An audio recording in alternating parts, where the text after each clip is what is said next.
ഞങ്ങൾ August publishing house ധന്യരായി. തീർച്ചയായിട്ടും ഇത് ചരിത്രപരമായ ചില ഉത്തരവാദിത്തങ്ങൾ ഞങ്ങളിൽ അർപ്പിക്കുന്നുണ്ട് എന്നുമാണ് ഞാൻ വിശ്വസിക്കുന്നത്. ഈ സന്ദർഭത്തിൽ ഈ കൃതിയെ മുൻനിർത്തി ഇവിടെ ചർച്ച ചെയ്യപ്പെടേണ്ടുന്ന വിഷയങ്ങളെല്ലാം തന്നെ ചർച്ച ചെയ്തിട്ടുണ്ട് എന്നാണ് ഞാൻ കരുതുന്നത്. നമ്മൾ മനുഷ്യൻ്റെ ഇതുവരെയുള്ള മനുഷ്യ സമൂഹത്തിൻ്റെ കൂട്ടായ യാത്രയിൽ ധാരാളം കാര്യങ്ങൾ നമ്മൾ കണ്ടെത്തിയിട്ടുണ്ട്.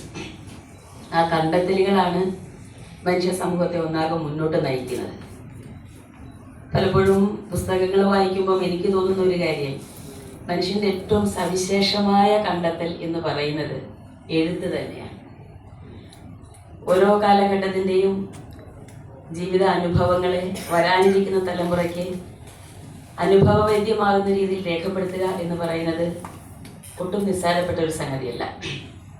ഓരോ എഴുത്തിനും നിർവഹിക്കാനുള്ളതും വളരെ ചരിത്രപരമായ ഉത്തരവാദിത്തം തന്നെയാണ്. ഈ ചവരുകളുടെ പാട്ട് വായിക്കുമ്പോൾ എൻ്റെ മനസ്സിൽ ആദ്യം ഓടിയെത്തിയത് അത്തരമൊരു സംഗതിയാണ്. ആ ചരിത്ര ദൗത്യം നിർവഹിച്ചിട്ടുള്ള പല കൃതികളെ സംബന്ധിച്ചും ഇതിനകം ഇവിടെ പരാമർശിക്കപ്പെട്ട് കഴിഞ്ഞു. അത് പാവങ്ങളായാലും മാക്സിം ഗോർക്കിയുടെ അമ്മയായാലും ഹാരിയറ്റ് ബിക്കർ സ്റ്റോവിൻ്റെ അങ്കിൾ ടോംസ് ക്യാബിൻ ആയാലും, നമ്മൾ ഈ പ്രയാണത്തിൽ മനുഷ്യ സമൂഹത്തിൻ്റെ പ്രയാണത്തിൽ ഇങ്ങനെ തളം കെട്ടി കിടന്നു പോകുന്നു എന്ന് നമ്മൾ കരുതുന്ന ചില സന്ദർഭങ്ങൾ വരും. മുന്നോട്ട് പോകാൻ പറ്റാതെ തിട്ടയിൽ ഇങ്ങനെ ഓളം തിര തല്ലിക്കൊണ്ടേയിരിക്കുന്ന സാഹചര്യങ്ങൾ വരും. എങ്ങനെ തിട്ട പൊട്ടിക്കേണ്ടു എന്ന ഒരു വെപ്രാളം എല്ലാ കാലഘട്ടങ്ങളിലും സമൂഹം അനുഭവിക്കാറുണ്ട്.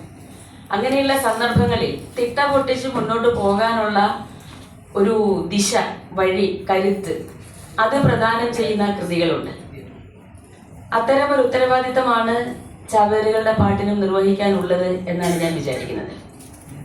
അത് ഇവിടെ സൂചിപ്പിച്ചതുപോലെ തന്നെ ഒരു സാമൂഹ്യ വിമർശനമാണ്. അതിലുപരി ഒരു സാമൂഹ്യ നിരീക്ഷണമാണ്. നമ്മുടെ ചുറ്റും കാണുന്നതിനെ നമ്മളെല്ലാം കാണുന്നുണ്ട്. പക്ഷെ കൃതി വായിക്കുമ്പോൾ എനിക്ക് തോന്നുന്നത് സാറിൻ്റെ കാഴ്ച ഒരു കേവലം കാഴ്ചയല്ല, ഒരു ഭയങ്കര സ്കാനിങ് ആണത്. വളരെ സൂം ചെയ്താണ് സാറ് സമൂഹത്തെ ഇങ്ങനെ നോക്കിക്കാണുന്നത്. ആ കാഴ്ചയും കണ്ടതുപോലെ രേഖപ്പെടുത്തുകയല്ല ചെയ്യുന്നത്. ആ കാഴ്ചകളെ വിശകലനം ചെയ്യുന്നുണ്ട്, അതിനെ ഉരച്ചു നോക്കുന്നുണ്ട്. ആ ഉരച്ചു നോക്കലും വിശകലനം ചെയ്യലും ഒക്കെ മുന്നോട്ടുള്ള അല്ലെങ്കിൽ ആ പ്രതിബന്ധത്തെ മറികടന്ന് കാഴ്ചയ്ക്ക് അപ്പുറത്തുള്ള കാര്യങ്ങളിലേക്ക് ഒരു വഴി കാണിക്കാനുള്ള ഒരു പ്രവചനതുല്യമായ ഒരു സംഗതിയും അതിനകത്തുണ്ട്.